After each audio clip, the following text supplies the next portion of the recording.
भक्तजनों, आज आप सुने सावन मास की शुक्ल पक्ष की नाग पंचमी व्रत कथा। बहुत पुरानी कहानी है। एक ब्राह्मणी थी। उस ब्राह्मणी का कोई संतान नहीं था, लेकिन ब्राह्मणी हर साल सावन मास की नाग पंचमी के दिन वो पूजा श्रद्धा भक्ति से मनसा माँ के करती थी। उस ब्राह्मणी का श्रद्धा भक्ति देखकर माँ मनसा प्रसन्न उन पर हो जाती है और उन्हें गर्भवती बना देती है। कुछ दिन का बाद ब्राह्मणी खूब सुंदर पुत्र के जन्म देती है। अब तो ब्राह्मणी बहुत खुश हो गई। ब्राह्मण भी खुश हो गया कि हम लोग के घर में एक पुत्र तो आया, एक खिलौना तो आया। ब्राह्मण और ब्राह्मणी बहुत खुश थे कि हम लोग के बहलाने वाला एक राजकुमार तो घर में आया। ब्राह्मणी अपना पति से कहती है कि सुनते हो राजकुमार के पिताजी, काल तो नाग पंचमी है, मुझे तो मंदिर जाना होगा। आप आज बाजार जाइए और बाजार से माँ मनसा के लिए सारा पूजा का सामग्री लेकर आइए, क्योंकि सुबह सुबह माँ मनसा के दूध केला खिला देने से वो शांत रहती है। अब तो उस दिन ब्राह्मण का बाहर से कुछ काम आ गया। अब तो ब्राह्मण को बाहर जाना पड़ा। अब वो क्या करे? ब्राह्मणी कहती है कि मैं क्या करूं? अगर राजकुमार के वहाँ ले जाकर बाहर में बैठा दूं तो कोई उठाकर लेकर चला जाए। अपना बच्चा को चुराने का डर से वो घर में अपना बच्चा को बैठा देती है। एक कटोरा में दूध और चम्मच दे देती है कि राजकुमार तुम दूध खाओ, तब तक मैं मंदिर जाकर नाग देवता को दूध पिला कर आती हूँ। ब्राह्मणी अपना बेटा को अकेले घर में रख कर मंदिर जाती है नाग पंचमी के दिन पूजा करने। इधर तो नाग देवता उनकी बेटा को पहरा दे रहे थे। उनकी बेटा दूध ना खाकर उस नाग को देख रहे थे, बड़ा खुश थे। जब ब्राह्मणी मंदिर से लौटकर अपना घर आती है तो क्या देखती है कि उनकी बेटे के साथ तो नाग बैठा है। वो तो मेरा बेटा को काट लेगा। अब मैं क्या करूं? अपना बेटा को कैसे बचाऊं? वो तो नाग काट लेगा। अब मेरा बेटा के पास बैठा है, वो बहुत चिंता करती है। बहुत मैं क्या करूं ना करूं, अपना बेटा को कैसे बचाऊं? वो नाग तो वहाँ से हटता नहीं है, मैं उसे कैसे हटाऊं? उनकी चिंता देखकर माँ मनसा वहाँ पर आती है। कहती है कि ब्राह्मणी तुम चिंता मत करो, जो तुम देख रही हो वो मैं हूँ मनुष्य। तुम अपना बेटा को अकेला छोड़कर तुम मेरा पूजा करने गई थी, उसलिए मैं आकर तुम्हारा बेटा को पहरा दे रही हूँ, देखभाल कर रही हूँ। देखो तुम्हारा बेटा कितना खुश है मुझे देखकर। मैं तो तुम पर बहुत प्रसन्न हूँ। तुम जैसे मेरे श्रद्धा भक्ति से पूजा करती हो, मुझे दूध पिलाती हो, केरा खिलाती हो, खोई खिलाती हो, मैं तुम पर बहुत प्रसन्न हूँ। उसलिए मैं तुम्हारा बच्चा को देखने चली आई, मैं रक्षा कर रही हूँ। ब्राह्मणी हाथ जोड़कर कहती है कि माँ आप मुझे क्षमा करें, आप मेरे बच्चा को आप रक्षा कर रही है। माँ आप में कितना ममता है, कितना दया है कि मैं अपना बेटा को अकेले छोड़कर गई, आप आकर मेरा बेटा को रक्षा कर रही है।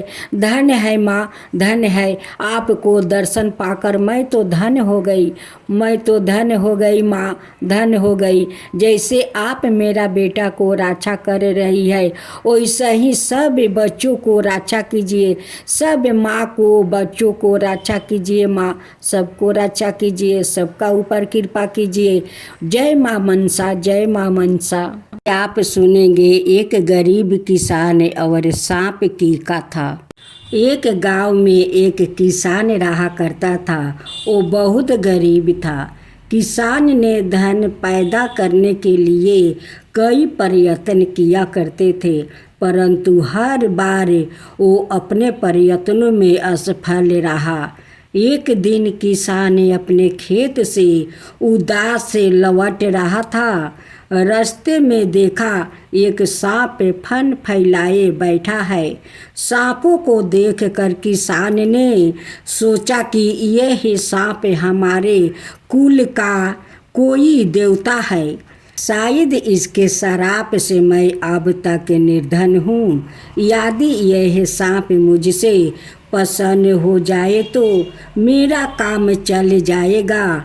ऐसा सोचकर किसान उस सांप के पास गया और हाथ जोड़कर उसकी प्रार्थना करने लगा।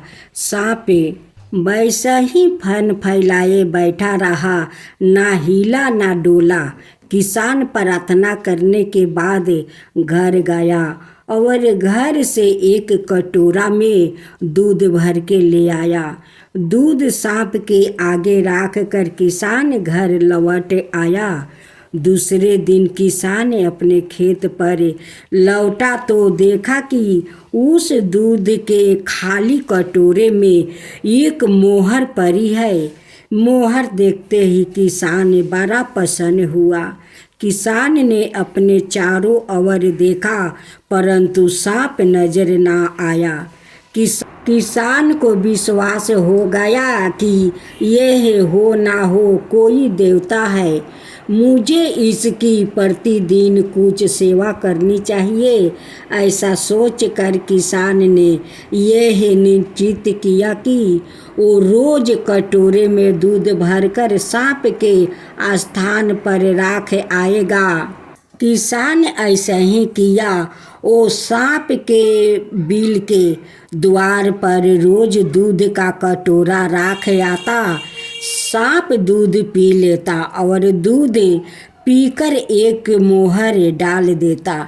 इस तरह प्रतिदिन एक मोहर मिलने से वो किसान मालामाल होने लगा। एक दिन की बात है, किसान को कुछ कार्यालय से बाहर जाना पड़ा।